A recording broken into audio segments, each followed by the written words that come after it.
Let's turn our attention to rugby. I'm delighted to say Alan Quinlan is with us. Alan, good morning to you. How are you? Morning, lads. How are you? Yeah, so you beat what's in front of you. All those old adages are true, but I think there was enough in that performance from Ireland to suggest that most of the questions we had about whether or not there was a plan, whether or not there was a style being bedded in, there is a plan, there is a style being bedded in. It hasn't been successful up to this point, but it was successful at the weekend. Yeah, and they were obviously able to implement that Ireland on Saturday much easier than playing against the other top teams, I suppose, in the Six Nations. So it's certainly a confidence booster, Ger, and for some of the passes and the offloads and the lines of running to be good, I think in stick you could see the players were enjoying it, and they put a hapless Italian side away. They probably should have scored more points and more tries. Probably the period when Italy were down to 13 men. That was the period I was a bit disappointed, and it got a little bit flat. But they were dreadful. Ireland were very good, and you have got to give them credit for that. They do get a fair bit of stick, and the debate about whether the Irish rugby team gets enough of flack in the media has rumbled on for a couple of years, but I think they do, and they get extra scrutiny, probably more so than ever now. And, you know, I've said this, and I've been involved in games against Italy before. You're kind of damned if you do and damned if you don't. If you get a good scoreline and a big win, straight away the focus, even my own focus, thinks, well, Italy were dreadful, and Ireland should have scored more. So you've got to give them credit.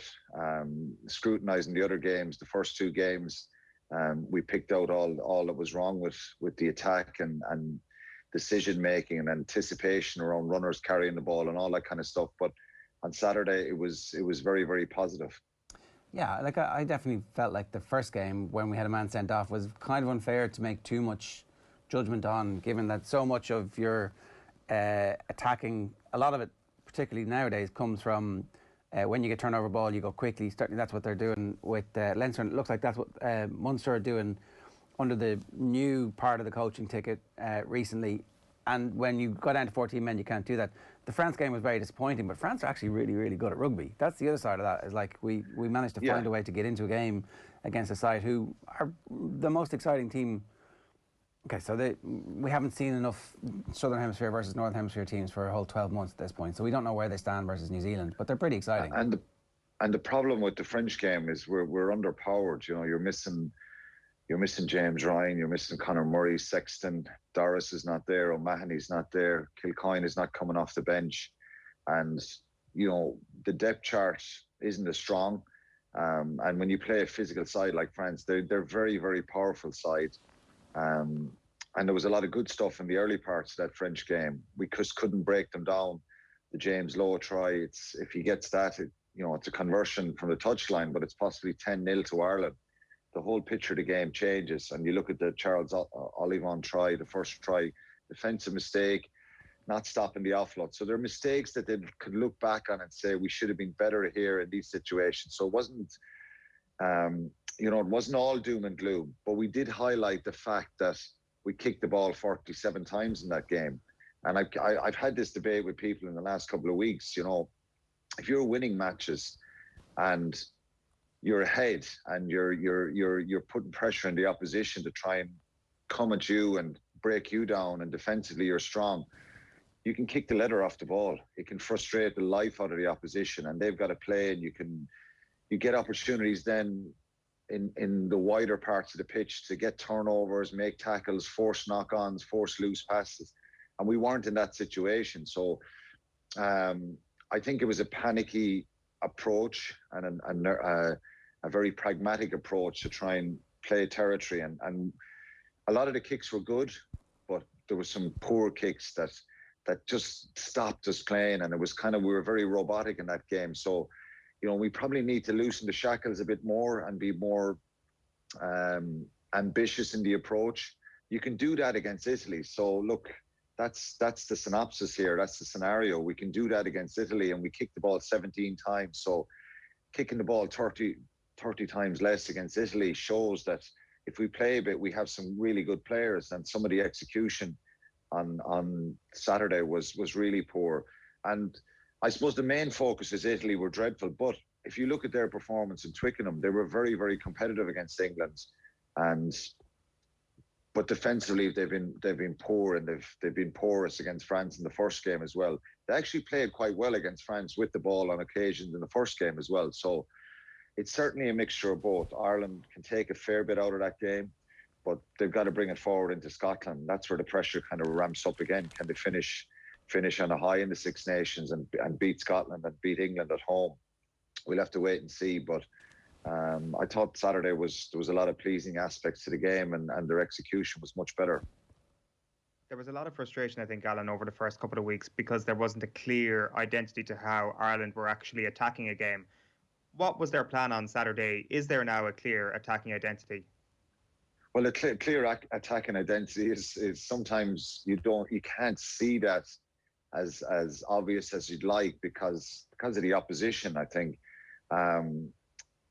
they tried to, against Wales and France, they did try to play a bit, but at times it was very, very static. And I think the timing of the run, their shape of phase play was really poor in some of those matches. Because at international rugby, you very rarely see tries off first or second phase because defences are too good, they're too organised. It's really when you get into that multi-phase scenario of 5, 6, 7, 8, 10, 12 phases, whatever, that holes appear. And you've got to really, really be accurate in the lines of running. It's not just your back line, it's all the forwards when you spread right across the field, and it's that kind of shape and attack stuff that you need to be better at. I've always said this for the Six Nations, Ireland under pressure around the attack, but it's sometimes it takes a couple of matches. So the point I'm making is on Saturday, they're on the front foot. Like, their set piece has been really good, the line out and the scrum, and their breakdown has been excellent throughout the tournament. They haven't turned the ball over at the breakdown. I think it was 98% success against France and at the weekend against Italy, winning their own ball. But it's just that attack and shape, and that's urgency to get back into position for forwards, run good lines, be an option to carry the ball rather than be a frontline runner where the ball is passed out behind you and you're no threat to the opposition defence. So I think there was examples of that on Saturday that was much better. Those lines are running. And this is stuff, Rog said it on Friday, this is stuff that you practice in training, and it all looks great in training when you're not really fatigued and you don't have the same level of contact that you're having in the match. So I think they are trying to play with a little bit more expansively. But the number, I keep going back to it against France, the number of kicks, well, it's very hard to attack if you kick that much. So we kicked the ball 30 less times on Saturday against Italy. And then with that execution and that shape and attack right across the field, it being much better. And, there's times where you do have to just truck it up and give it to the forwards. But I'm always saying this, if you can put a bit of footwork on it, square up, try and get between two defenders, that ruck is quick and you can play then. So we saw a lot more positivity around that and in the shape and the attack on Saturday, which was, as I said, was pleasing. All right, I want to play you this. It's Johnny Sexton talking about Craig Casey. Have a look. We've come in for some flack over the last few weeks, but internally as a group, I don't think we've ever been more confident about where we're going and what we can produce, and I mean that properly, that with the coaches that we have, with the leadership group coming out of their shells and improving their leadership, I think that this group is on the right trajectory, and I properly believe that. And those two guys are going to play a huge part. Like, their character, like Craig Casey, I didn't know him that well, obviously, because I've never played with him, but his attitude is, I don't think I've ever come across anyone. It kind of reminds me of what I read about Johnny Wilkinson. Really, that's the only person I can relate it to, and it's inspiring for the rest of the group. For someone like me, even at this stage of my career, I like to be last off the pitch, and I'm never last off the pitch now with him around. So he's been brilliant, and Ryan was outstanding when he came on. He's got that energy and incredible athlete. So the future is bright with those two leading the charge. We'll talk about Casey in a second, because obviously he's getting a good bit of the attention. But you've been talking about Ryan Baird a long way back. Very hopeful that he would have got his run in the end of last year's Six Nations. That was after everything came back. But injuries and everything else got in the way of him. Why have you been so excited, and what did you see at the weekend from Baird? I just think he's a brilliant footballer. He's so athletic. He's quick. He's aggressive. He's explosive. He's a bit like Caelan Doris. He has that ability to find space, to be on someone's shoulder, to have that anticipation, and to not be kind of. You need to have a structure and a plan and stick to the structure and a plan at times. But he's someone who you can give him the ball and you just think that he's going to run across field, he's going to fend someone, he's going to find a bit of space, or he's going to be on the shoulder of somebody if they make a line break. And plus, and he's carries off 9. He explodes into those carries. Physically, he probably needs to get a little bit bigger and stronger, and that will come with age and time.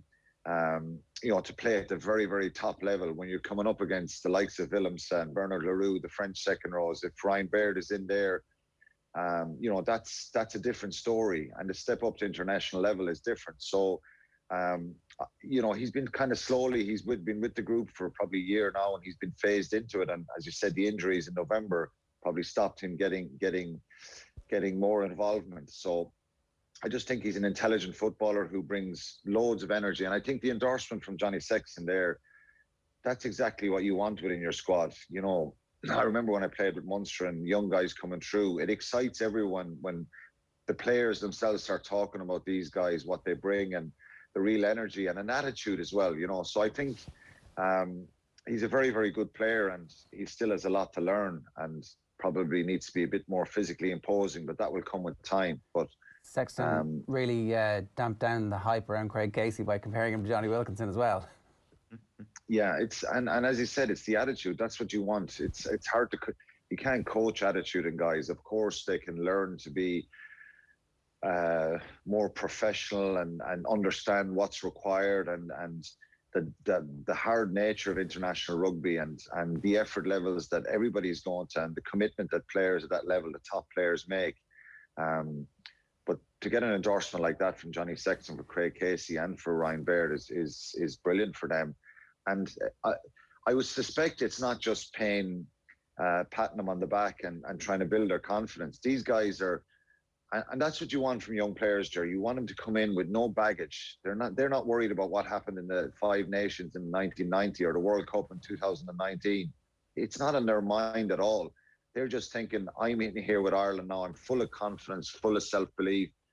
And there's an envy in me looking back at my career when I started off with Ireland, and I did a piece in Saturday in the Indo just talking about the nerves, the fear of failure, the ability to think, I'm totally out of my comfort zone here with Munster. That's where I'm comfortable. That's where I kind of trust everyone around me and I could play better. And I'm nervous a little bit with Ireland and worried a little bit. And that's sometimes in the individual. But when you see these guys bouncing around the place, they're full of confidence and energy, and they will have setbacks. They'll have bad games. They'll make poor decisions. They'll be criticised, and it's how they deal with that. But having that sort of maturity very young is a positive thing, and it does bring a positive energy into the squad. So it doesn't surprise me about Craig Casey. I know his dad well. His dad was involved in Shannon for years when I was there. Craig was only a little baby when I was playing with Shannon. Mossy Lawler's his uncle, who I played with when Munster, was a great player, Mossy. And, so I've heard about Craig for a long, long time, and I know him. And it doesn't surprise me that that's the attitude. He's continuously working on his game, and does he have to stay? It's still very early days. Yeah, but does he have to stay in the squad now for the Scotland game? Because that excitement and that level of excitement that they bring, there's no point in having that around the camp if it's not actually on the bench and ready to come into the game. Like we the Italy game is great and it's a great opportunity, but really it would feel like a lost opportunity for Ireland if we didn't include this now for the next two games. Yeah, does he have to stay there? Well, that's the conundrum for Andy Farrell, because if he brings Conor Murray back in and puts him on the bench and Gibson Park starts, or vice versa, then and they were to lose in Scotland, you're kind of saying we're losing this opportunity to expose these guys to keep building them. I would try and keep him there. I think if he's bringing that much confidence and energy, I'm not sure on it, Ger, because I'd be lying if I said,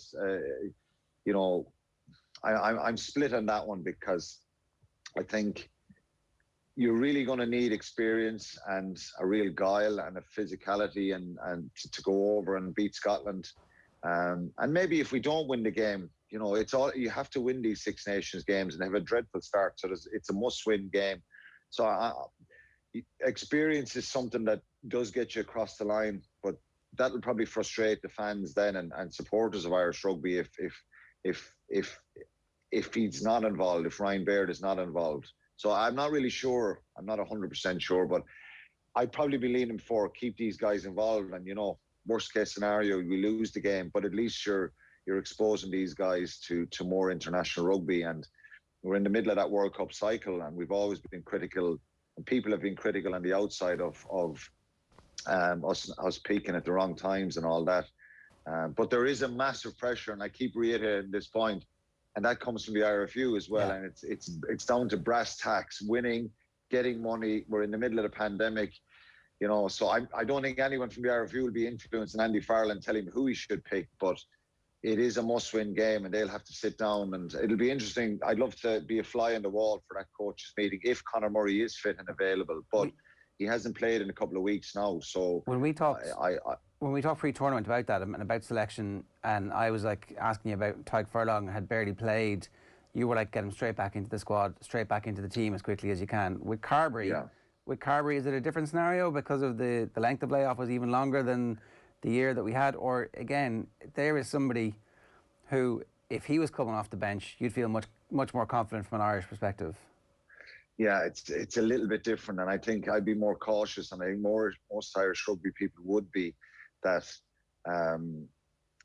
give him a couple of more weeks of being involved with Munster, putting on the boots, doing the warm-ups, all that match preparation, because of the nature of the injury that he had and the way he broke down the last time. It's always going to be a risk. Him being coming off the bench the other night was a risk. I think they've taken a long time, and they've probably taken an extra period of time to make sure. So if he's fit and ready, maybe he goes back in and trains with them. I don't know, but I wouldn't be in the same position as rushing him back. Tadhg Furlong is a world-class player who I think there was a real need to get him back in there. I'd be a bit more cautious with Joey Carbery, to be fair, and I think they will be too, because there's a bigger picture of trying to get him back up and running, and there'll probably be a nervousness around if he broke down with Ireland, or God forbid something happened to him in Ireland training. It would be a real negative. Yeah, okay. It was great to see him back at the weekend. We wish him all the best, and really hope that there is no more breakdowns. Is this the jammiest Triple Crown in the history of Triple Crowns?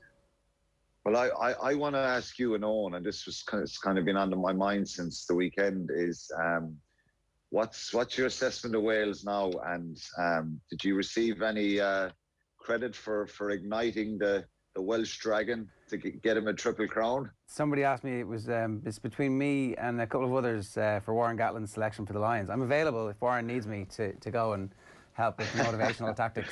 You were the most hated men in Wales there for a couple of days. They love us now. You're quite popular now, yeah. My point at the start of the tournament was Wales were in a bit of a shambles, and we needed to take that opportunity not to drag them into the deep water and bring that setup, the chaos that they had presided over the previous year. But we didn't do that. We had a man sent off, and obviously the rest is history. Scotland, playing really well against them, have a man sent off, and they win that game. And then England, I don't know what England were thinking. Even when they got back into the game and drew level in the second half, they were dropping passes, they were committing stupid errors at the breakdown, giving away penalties. It was a bizarre England performance. It was, and Eddie Jones hasn't picked form players at the start of this tournament. I think he picked a lot of the Saracens players who were incredibly undercooked regarding match practice, and they haven't got up to speed, and they've shown that. And I thought Italy played really well against England at Twickenham, and England were really poor. They were really poor against Scotland the first game, and they showed glimpses and sparks of what they can do on Saturday against Wales. But they're not where we expected them to be at, England, and that's not taking that away from Wales. I think there was a couple of decisions in that game that very, very big controversial decisions. That quick penalty that Dan Biggar does a crossfield kick with Josh Adams. I think if I was one of the English players there, I'd feel very hard done by with that. They did spread out on one side, so maybe it wasn't as bad as it seemed. They should have been more alert to that. I thought it was a knock-on for Reece Zammit. I thought it hit his hand.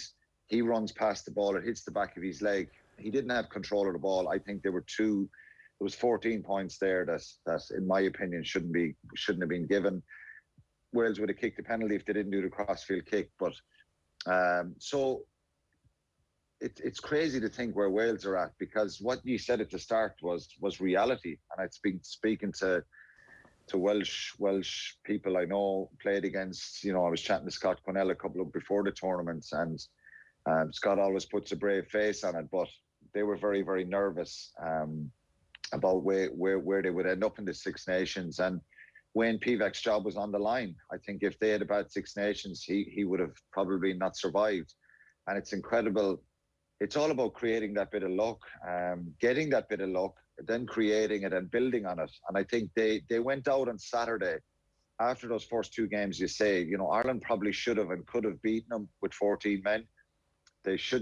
Scotland should have beaten them, but they showed a lot of character there. And the word character comes into sport a lot. But they looked like a team on Saturday that was they got through that really rough period of maybe November and last year's Six Nations, and they've kind of crossed the line. They looked way more confident in what they were trying to do. And aside from those refereeing decisions, I thought they were outstanding with the way they played. Their forwards were really good. They were brilliant. And they deserve it now. And I think it's an incredible turnaround. They're probably a little bit shocked themselves, the Welsh public, but it just goes to show there's some brilliant Welsh players there, and they found form. And that's the point I was making about experience. Sometimes experience can reignite and leadership within a group, and that's what Wales have seemed to have done, and they were outstanding. But England and Eddie Jones I think he's made mistakes with the players he's picked. I think there's players who are not in the English squad who are probably playing week in, week out in the Premiership, and that's probably the angle he should have went at the start of this tournament. It's bizarre that he didn't take that opportunity to make his depth chart much bigger and just say to the Saracens lads, go off, play some rugby, get promoted and get back into the Premiership, and you're all going to be part of my plans, don't worry about it. Like, in that case, he would then have... Yeah, in hindsight, look, hindsight's a great thing, and if England had started off well and beat Scotland and, I think, and beat Wales at the weekend, they'd be the ones who were in the driving seat. But someone like Sam Simmons for Exeter, and I think there's been calls for him for a couple of years, he's scoring tries every week now in the Premiership with Exeter, and he just doesn't get a look in. When you look at, Billy Vunipola played better on Saturday, but I still think him and a number of Saracens guys just look undercooked. Yeah. They don't look as fit as they should be for international rugby. But England still did a lot of good things on Saturday, and I can guarantee you this, in 2 years' time in France, this won't have any bearing, because England will be strong again. They are a powerhouse, and they've incredible players. So it's a blip, and he will get criticism for it. And but it just goes to show that after the Scotland game, a lot of people were saying these players are not match fit, and they couldn't be. They haven't played rugby in 2 months, some of them, and they've lost form as well, and that's shown. Good stuff, Alan. Thanks a million. Cheers. Cheers, lads.